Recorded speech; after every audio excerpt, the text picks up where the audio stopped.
출애굽기 28장 4절입니다.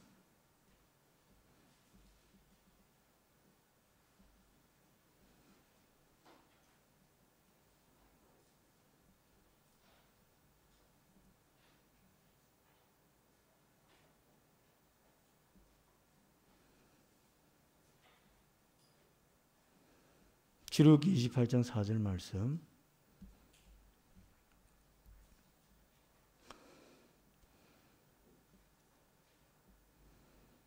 제가 읽습니다.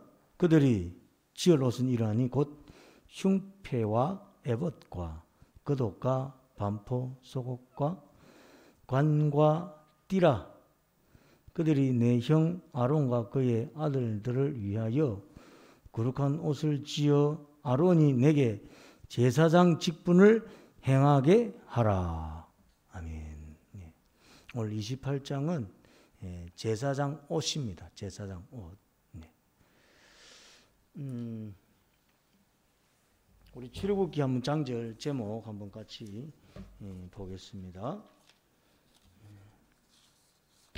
출애굽기 1장 확대, 1장 확대, 2장 모세 출생, 3장 소명. 조금 천천히 할 테니까 이 상을 잘 한번 이렇게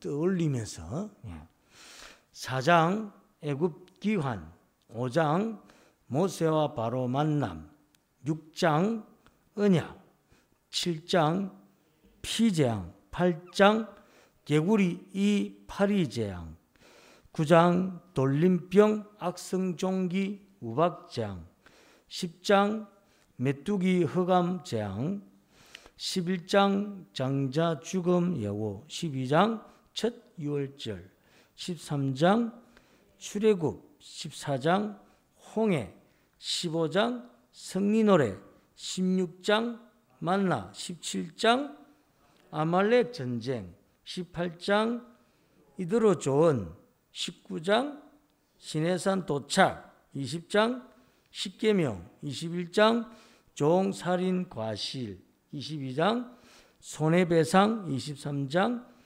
세절기, 24장 언약 체결, 25장 정극의 떡상 등잔대, 정극의 떡상 등잔대, 27장 휘장 널판, 27장 번제단 뜰, 28장 제사장 옷. 네, 그렇습니다. 그래서 이제 그 24장까지 해서 일단 율법 마무리가 되죠. 언약 체결을 하고 25장부터 다 이제 성막에 관한 말씀이 25장이 성막. 그러니까 20장에서 24장은 율법이죠. 그리고 25장부터 40장까지는 뭐 다른 내용도 조금 섞여 있지만 하여튼 25장부터 40장 끝까지는 성막에 관한 내용입니다. 성막에 관한 내용. 그리고 이제 그 7장부터 10장, 10장까지는 재앙이죠. 재앙. 7장부터 11장까지는 재앙. 12장부터는 이제 출애굽 과정들이 소개되겠죠. 뭐 유월절 시작을 해서 이제 장자 죽음을 하고 이제 12장부터는 그 19장까지는 출애굽 여정이 소개되고 있습니다. 그래서 그렇게 토막으로 이렇게 위하면 조금 좋습니다. 그리고 20장에부터 이제 24장까지 해서는 십계명을 주시고 조금 더 구체화시키죠. 21장 구체화시키죠. 22장 구체화시키고 23장에서는 절기. 이게 뭐죠? 하나님과 이스라엘 백성들과의 관계를 어떻게 하는 거죠? 기념하는 거예요. 기념, 강복절, 3.1절. 우리 기념하잖아요. 그죠? 그렇듯이 이 세 절기를 통해서 기념하는 거죠. 그래서 무교절을 통해서 하나님께서 이렇게 우리를 인도해 주셨고 그때 막 급하게 하나님 은혜로 출애굽을 했다. 맥주절을 통해서 이제 뭐죠?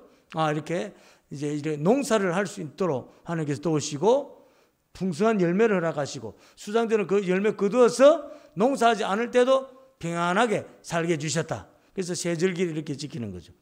그 모든 것들을 24절에 보면 언약 체결되어 있는데 7절에 보면 언약서라 되어 있습니다. 그러니까 6장의 언약은 구두 언약이에요. 너희는 내 백성이고 나는 너희 하나님이다. 구두 언약. 그런데 24장의 언약 체결은 언약서 글자를 글자로 새겼어. 다릅니다. 언약 체결.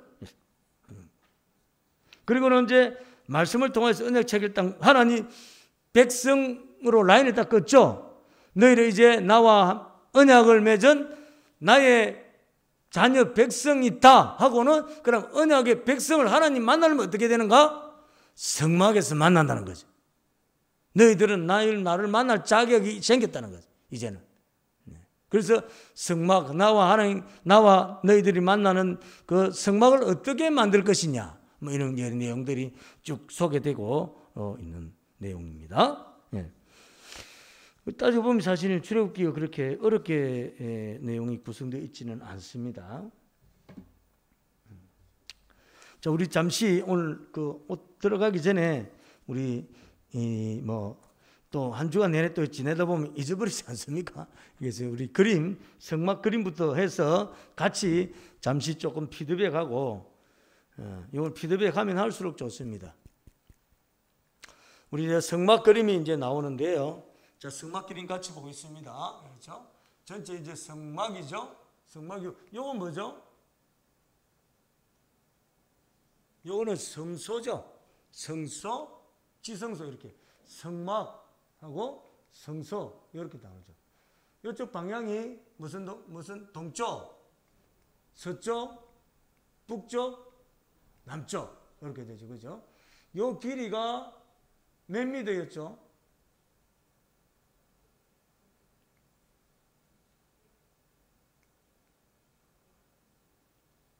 요 몇 큐빗이었죠? 예, 100큐빗. 여기는 50큐빗. 그래서 이것에 이제 직사각형이 되죠. 그죠? 예. 그래서 동쪽으로 문을 들어갑니다. 그죠? 예, 문으로 들어갈 때 이제 문 앞에 기둥 역할을 하는 게 몇 개 있었죠? 하나, 둘, 셋, 네 개. 네 개 있었죠. 그죠? 네. 그래서 이제 들어가면 이거 무엇입니까?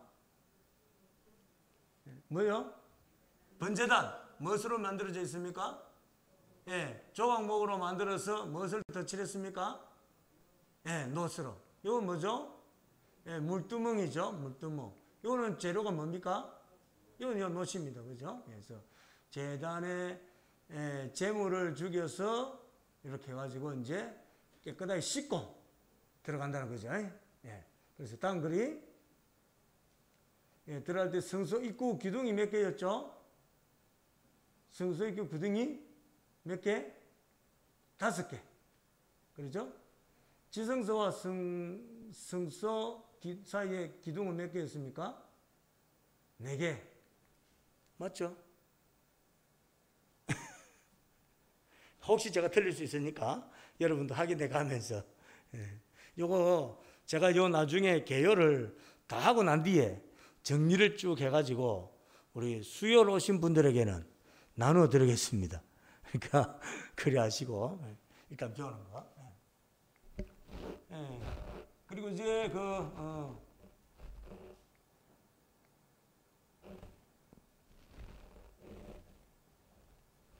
여기 나오네.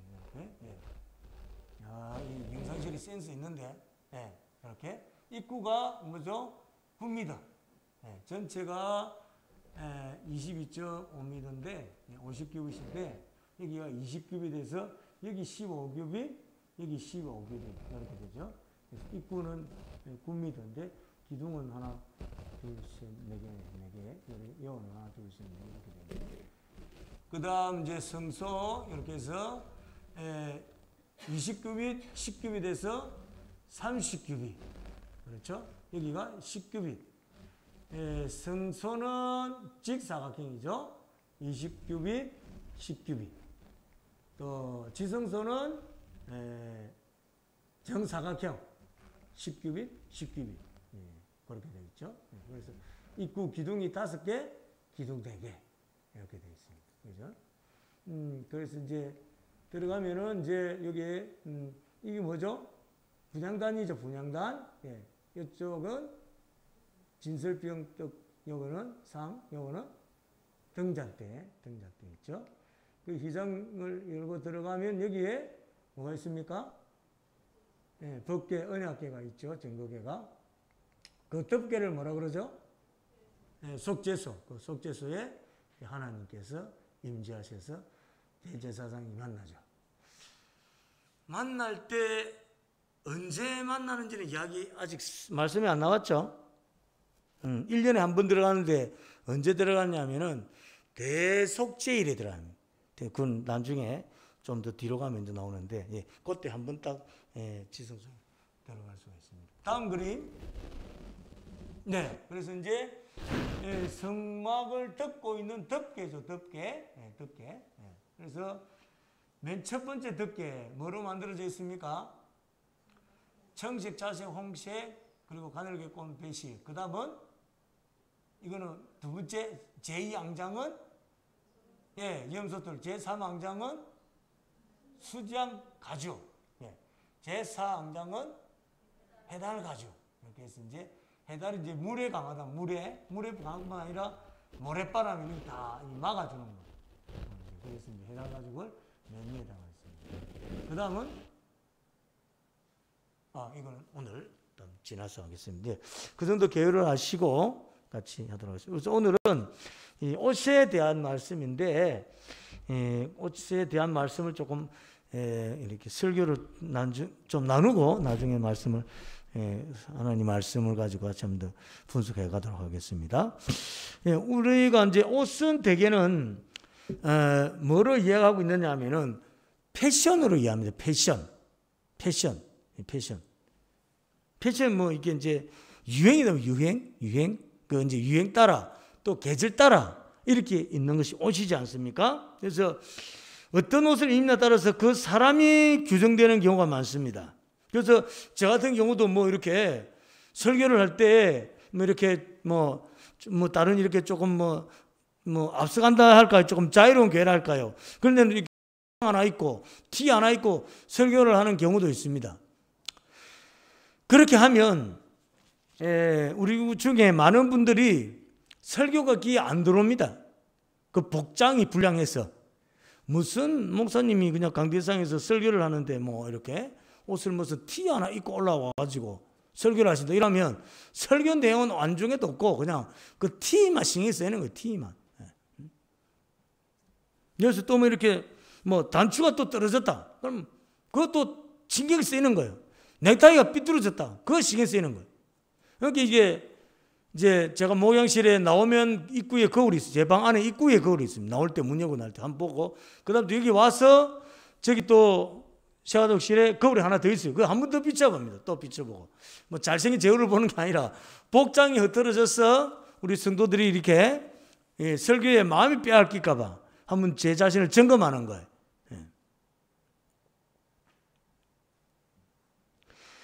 옛날에는 옷으로 자신의 신분을 드러냈습니다. 그렇죠? 왕은 왕의 옷이 있습니다. 그렇죠? 용포라 뭐 그러죠. 예. 또 신하는 신하의 옷이 있고, 양반은 양반의 옷이 있고, 또 이렇게 하인은 하인의 옷이 있어서 자신의 신분을 그 옷으로 드러내게 됐습니다. 그리고 요즘은 자신의 하는 일이 이제 드러납니다. 그래서 경찰관은 경찰관 복을 입죠.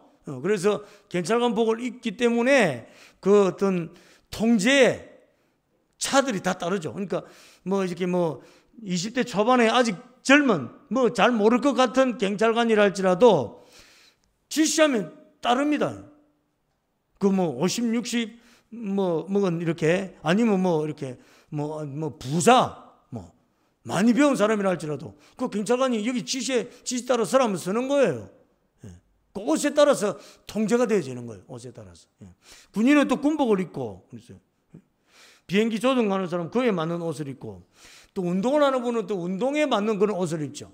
운동도 여러분 이게 저도 운동하기 전에는 뭐 운동하는 옷이 편하고 좋지 하고 그것인 줄 알았는데, 여러분 운동 종목마다요 옷이 다 달라요. 배드민턴하고 테니스하고 종목이 비슷한데 뭐 탁구도 마찬가지고 이 다 옷이 다 달라요. 그래서 그러니까 전문 매장이 있어요.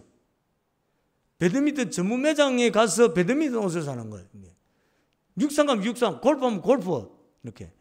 그 운동마다 또 옷이 다 달라요. 그리고 회사에서 출근하게 되면 또 근무복을 갈아입게 되죠. 그래서 우리 이 삶을 살아가는데 옷이 얼마나 역할을 하는지 모릅니다. 그리고 사람은 그 옷에 따라서 언어나 태도가 또 달라집니다, 여러분. 특별히 이제 이게 양복을 이렇게 입었을 때 태도하고 완전히 극과 극인 상태는 예비군복을 입었을 때, 여러분 예비군복을 입으면 이게 직업 상관없습니다. 뭐 배운 거 상관없어요. 얼마나 막 흐트러져 버린지 모릅니다. 말도 함부로 하고 저분이 자신의 그 직업에 따라서 그렇게 말할 뿐이 아닌데 예비군복을 입으면 그냥 말이 그냥 막 이렇게 막 함부로 나오고 막 고함 지르고 막 그렇게 하는 거예요. 그래서 그 옷에 따라서 사람의 그 모습 또한 다르게 평가를 받기도 합니다. 옷이 그 사람을 규정하는 경우가 많습니다.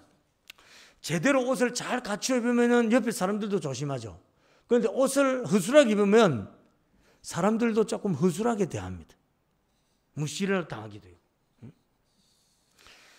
이렇게 사람들은 옷으로 인하여 다양한 풍경들이 있지만 사실 맨 처음 옷을 디자인하신 분은 하나님, 우리를 위해서 옷을 디자인해 주신 분은 하나님이세요. 왜 디자인해 주셨는가?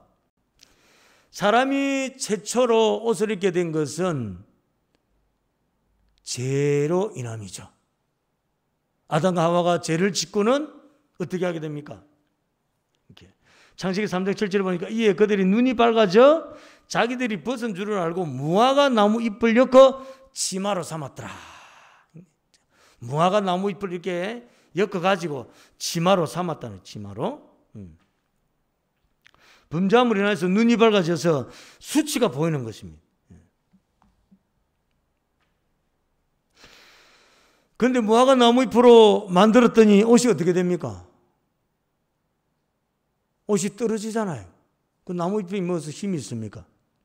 옷이 옷 역할이 안 되는 거죠. 그리고는 말라버립니다. 옷 역할을 제대로 할 수 없었습니다. 이 하나님께서 아담과 하와를 위하여 가죽 옷을 지어 입혔었더라. 그러니까 어떤 동물을 죽였는지는 알 수가 없습니다. 그래서 이제 이제 제 문제로 하나님께서 이렇게 동물을 죽였으니 제물로 앞으로 제물옷을 소나 어떤 양이 아니겠는가 이렇게 이제 추측을 할 뿐이죠. 어쨌거나 제 결과로 옷이 필요하게 되었고 그 옷은 가죽 옷이므로 생명의 죽음이 요구되었습니다. 창세기 3장 21절에 여호와 하나님이 아담과 그 아내를 위하여 가죽 옷을 지어 입히시니라. 그러니까 아담과 하와의 죄로 인해서 어떤 동물이 죽었다는 거예요. 그래서 그 가죽을 벗겨서 입히신 거예요. 그래서 우리는 옷을 패션이라 그러죠. 저도 전에는 이렇게 통이 좀 늘은 거, 바지가 좀 훌렁훌렁해야 좀 크게 옷을 입었어요. 크게 옷을 입었는데 요즘 젊은이들이 이제 옷을 그렇게 입는 거 아니라는 거예요. 옷을 이렇게 딱 이렇게 옷에 슈트 핏이라 그러죠. 좀 길어야 그것도 핏이 좀 나는데 핏 딱 옷이 딱 맞도록 이렇게 이제 입는 거죠. 그래서 그것이 이제 패션이다. 그래서 슈트 핏을 딱 이렇게 옷에 맞도록 옷을 입으니까 헐렁헐렁한 옷이 입기 싫더라고요. 그래서 옛날에 헐렁헐렁한 옷을 많이 정리했습니다. 이거 못 믿는 거예요. 왜냐하면 사람이 나이가 더 들어 보이더라. 헐렁헐렁하게 입으니까. 그런데 이 옷은 이런 패션이 아니라 죄의 결과물입니다. 아담과 하와가 죄를 지음으로 나온 것이 옷입니다. 옷. 이 옷은 어떻습니까? 옷은 하루 할수록 더 멋있을수록 옷이 자꾸 드러날수록 뭐가 드러납니까? 사람이 드러나요. 사람이. 야, 저분. 그래서 뭐가 있습니까? 모델 있지 않습니까? 모델은 뭡니까? 옷을 멋지게 입고 그냥 딱 이렇게 그 옷을 선전하는 거잖아요. 그래서 와, 정말로 나도 저 옷을 입으면은 야, 저렇게 멋지겠구나 해서 사람들이 이제 옷을 인터넷으로 구입하고 또 많은 분들이 실패하고 그러죠. 그 모델처럼 나는 그렇게 키도 아니고 몸무게도 아니고 얼굴도 아니니까 그거 이제 패션 속아서 옷을 구입하게 되면 이제 못 입게 되죠. 못 입게.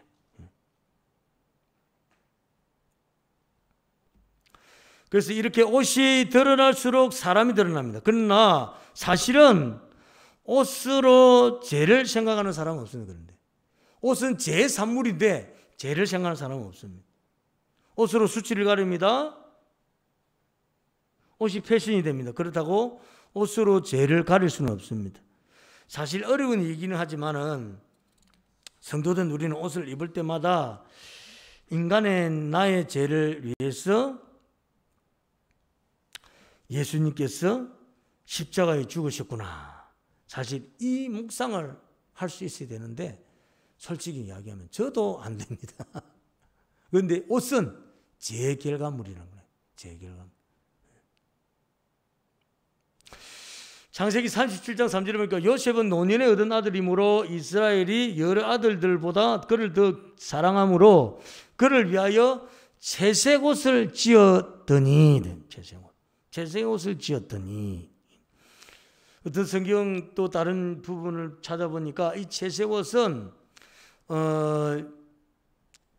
그 가정에서 가장 중요한 역할을 하는 가장 귀한 아들에게 입히는 옷이다. 뭐 이런 또 글이 쓰여져 있는 것을 봅니다.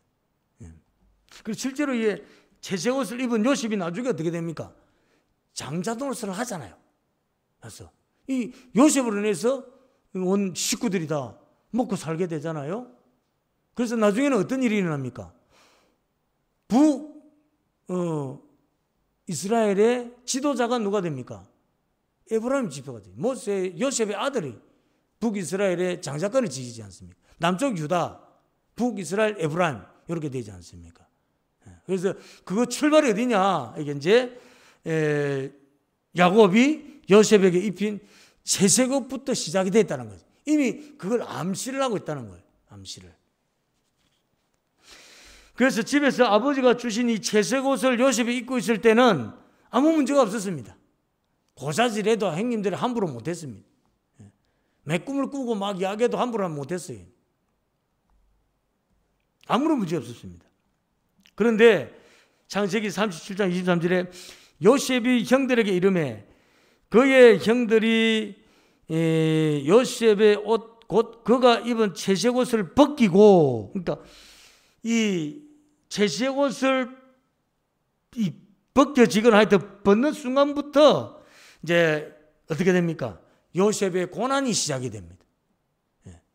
채색 옷을 입었을 때는 신나고 재미있었던 멋진 행복한 인생이었죠. 그런데 채색 옷이 벗겨지면서 고난이 시작이 됩니다. 형들로부터 인신매매를 당해서 애굽에 팔려가게 됩니다. 그리고 애굽의 보디발 집에 가서는 어떤 옷을 입게 됩니까? 종의 옷을 입게 됩니다. 종의 옷을. 노예의 삶을 살게 됩니다. 노예 옷을 입게 됩니다. 보디발 아내의 유혹에 겉옷을 두고 나왔을 때 이 옷은 누가 봐도 노예의 종 혹은 뭐 요셉의 옷이구나를 다 알 수 있도록 된 거예요. 다 알 수 있도록. 옷만 봐도 누군지 알 수 있도록. 그래서 그 옷을 버려두고 왔을 때 이미 이 상황이 굉장히 어려워진 거죠. 요셉의 겉옷으로 판별되기 때문에.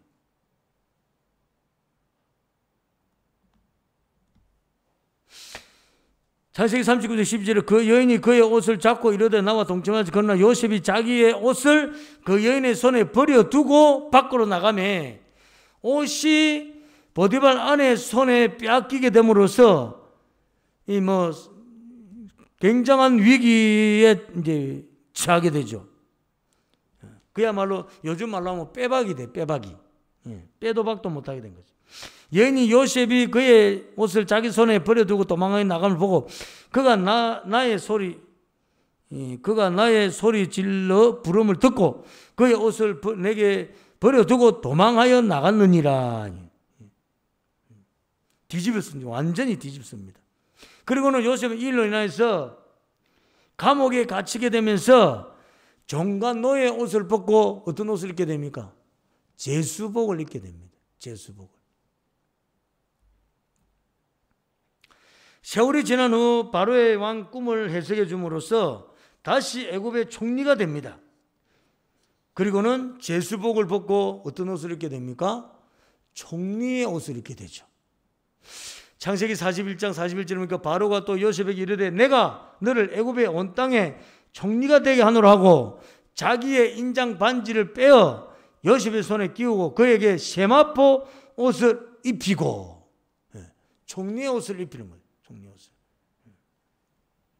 그래서 요셉의 인생은 어떤 성경학자는 옷의 인생이다. 옷의 인생이다. 채색 옷, 노예 옷, 제수복, 또 총리 옷. 그가 옷을 바꿔 입을 때마다 그의 인생이 달라진 것입니다.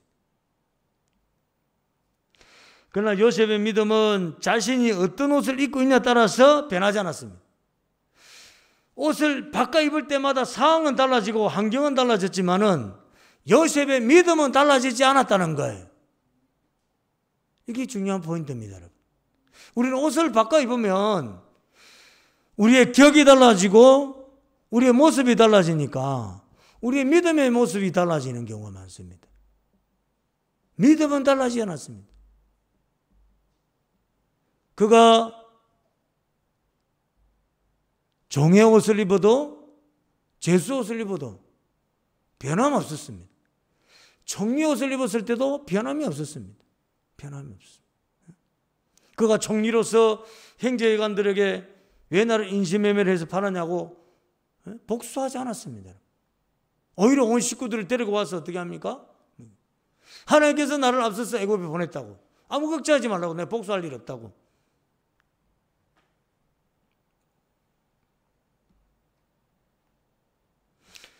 그래서 하나님과 함께 함으로 형통한 인생을 살았습니다.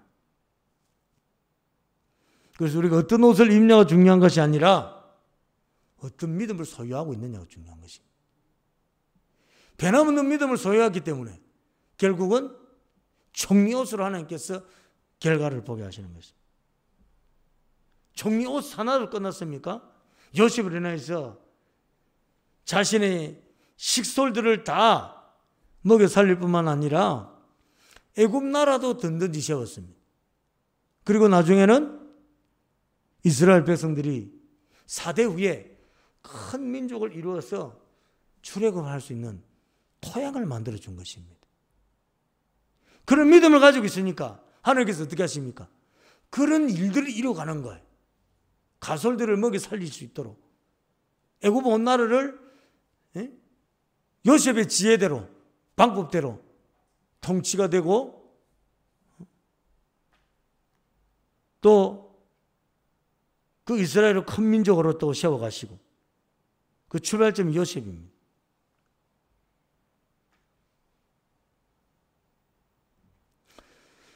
오늘 본문에 아론 역시 제사장의 옷을 하나님께서 만들어 입으라고 하십니다. 출애굽기 28장 2절에 보니까 내 형 아론을 위하여 거룩한 옷을 지어 영화롭고 아름답게 할지니 너는 물은 마음에 지혜 있는 모든 자 곧 내가 지혜로운 영으로 채운 자들에게 말하여 아론의 옷을 지어 그를 거룩하게 하여 내게 제사장 직분을 행하게 하라. 그리고는 뭐뭐뭐뭐뭐 만들어라. 흉패, 에봇, 겉옷과 반포 속옷, 관과 띠 거룩한 옷을 지어 아론이 내게 제사장 직분을 행하게 하라. 제사장 아론에게도 옷을 하나님께서 지어 입히도록 구체적으로 말씀해 주세요. 구체적으로. 그냥 옷을 짓게 하는 것이 뭐죠? 아니고 어떻게?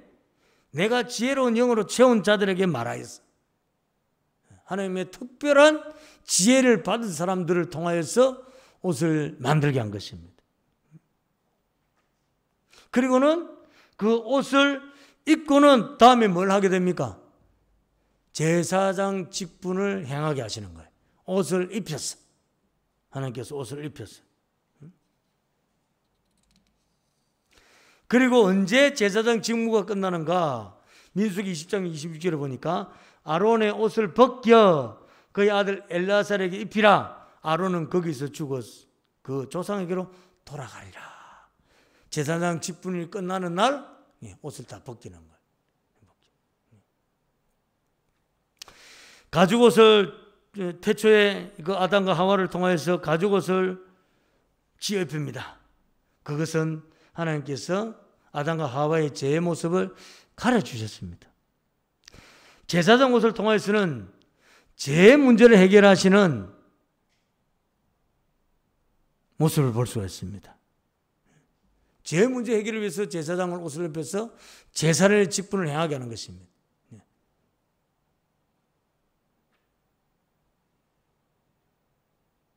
그리고 제사를 통해 하나님의 영광이 드러나기를 원하십니다. 결국 영적으로 옷은 죄의 문제를 해결하는 방편입니다. 옷은 나를 드러내는 패션이 아니라 나의 죄를 인정하고 나의 죄를 해결하신 하나님께 영광 돌리는 방편이다. 여러분, 이런 관점에서 이제 볼 때, 교회 올 때 너무 화려하게 입어가지고 막 이렇게 뭐 명품 이래가지고 와서 사람들의 시선이 본인에게 집중되게 하는 것은 별로 이 아름다운 모습이 아니에요. 성경적으로 볼 때.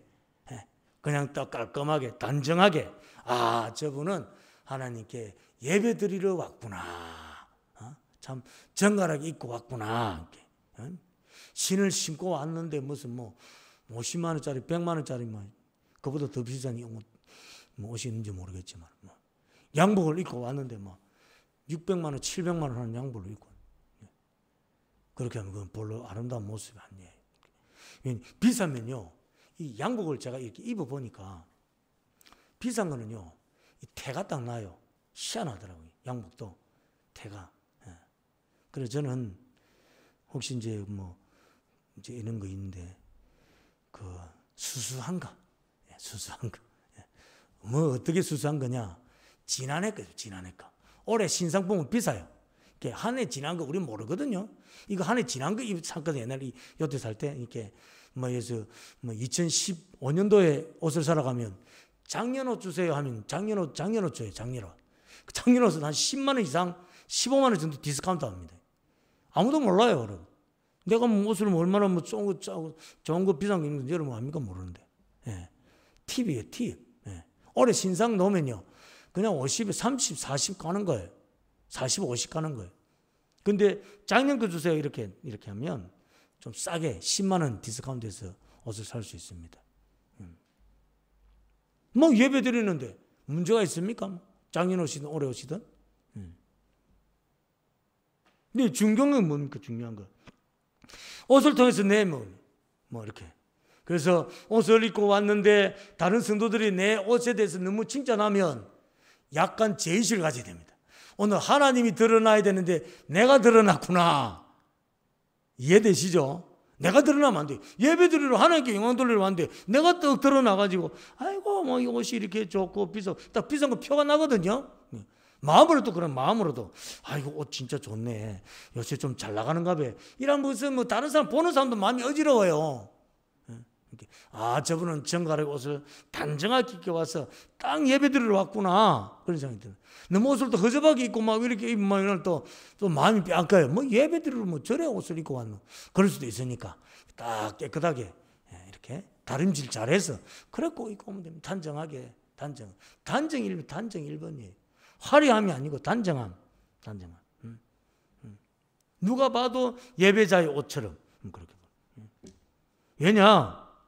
예배 이 옷 자체가 믿는 우리에게는 패션이 아니라 죄를 인정하는 방편이기 때문에 우리의 죄로 옷을 입게 됐기 때문에. 그럼 하나님 앞에 어떻게 옷을 입고 와서 예배를 드리겠습니다. 그래서 뭐 조금 그런 건 있어요. 뭐 젊은 아이들은 또 뭐 모자 쓰고 오고 뭐 그래 하더라고. 보니까 머리 안 감고 오면 모자 쓰고 또 패션으로 모자 쓰고 그러는데 그 예배자의 모습이 아니죠. 그건 사실은. 너무 머리를 막 이래가지고 요란스럽게 그것도 예배자의 모습이 아닙니다. 자꾸 사람들이 신경을 쓰잖아요. 내가 예배를 드리고 있는데 예배의 마음 뺏어가잖아. 아, 쟤 왜 모자를 쓰고 모자를 저런 걸 쓰고 뭐 머리를 저렇게 헤어스타일을 해가지고 막 그렇게 막 그렇게 뭐 여러 색깔을 들여가지고 이상하게 해가지고 그럼 그 예배자의 모습이 아니에요. 예배자의 모습. 내 자신이 먼저 하나님 앞에서 예배자의 모습인가 잘 돌아보면 되는 거예요. 물론 그런 상태에도 불구하고 예배 자리에 나오는 것은 대단한 일이죠. 잘한 일이죠. 모자를 쓰고 오고 뭐 이렇게 뭐 머리 헤어스타일 이상함에도 불구하고 교회 오기가 쉽습니까, 여러분? 안 오기가 쉽지. 그래도 왔다는 거예요. 이게 복된 일이죠. 그래서 어른된 우리는 그러면 그런 애들 볼 때 어떻게 됩니까? 니 왜 얘들 뭐 모양이 왜 이래? 옷이 왜 이래? 머리가 왜 이래? 이렇게 하면 안 되죠. 아이고 그래. 예배 자리에 와서 너무 니 와서 예배 함께 드리니까 너무 좋다. 그렇게 격려를 해야죠. 그래서 그 친구가 믿음이 들어가면 모자도 벗고 머리도 이제 잘 조금씩 단정하고 그래 되는 거예요. 네, 이 모든 것은 이 옷은 제 결과물이구나.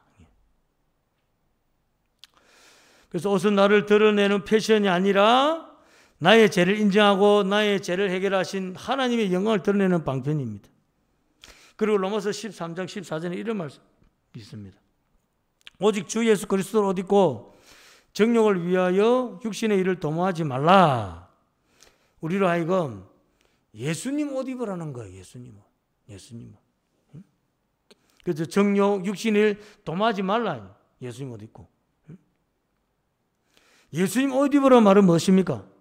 성도된 우리가 세상에 나아가서 우리의 삶의 현장에서 예수 그리스도를 나타내라 이 말입니다. 예수 그리스도를 나타내라. 예수를 옷 입어라. 그러니까 네 보면 예수님이 보이도록 해라는 거예요. 옷으로 드러내라는 거예요. 예수님을 드러내라는 거예요. 우리는 지금 어떤 옷을 입고 있습니까? 나의 모습을 통해서 예수님의 모습이 드러나고 있습니까? 나의 죄로 가죽 옷을 입히시기 위하여서 예수님 십자가에 죽으셨습니다. 제사장 옷을 입히시고 우리를 통해 영광 받으시기를 기뻐하십니다. 예수님의 옷을 입고 예수 그리스도를 삼면장에서 나타내시기를 하나님 원하십니다. 옷을 입습니다. 사람들에게 얼마나 멋있게 예쁘게 보일까가 아니라 옷은 제 결과물이며 하나님께 영광 돌리는 방편이다 하는 것입니다. 그래서 영적으로는 실제로 입은 우리의 육신의 이 배 이걸 말하는 것이 아니라 영적으로 예수 그리스도를 입으라 이 말입니다. 예수 그리스도. 물론 현실적으로 옷매무시를 잘하는 게 중요하죠. 왜냐? 우리가 옷이 아까 말씀대로 흐트러지면 말도 흐트러지고 우리 모습도 흐트러집니다. 거기에서 하나님의 영광이 드러날 수가 없습니다, 여러분. 끌렁한 옷을 입게 되면요, 끌렁하게 걷게 되고, 끌렁하게 몸짓을 하게 되고, 끌렁하게 말을 하게 되는 거예요. 그래서 우리가 끌렁하게 입으면 안 되는 이유가 그 끌렁한 모습을 통해서 예수님이 드러날 수가 없기 때문에 성도다운 옷을 입으라 이 말입니다. 그래서 영적으로 뿐만 아니라 육적으로도 우리의 모습을 통해서 예수 믿는 사람 단정하다, 바르다. 그들이 그런 모습을 통하여서 또 믿음의 문을 열고 주님께 가까이 나올 수 있지 않습니까?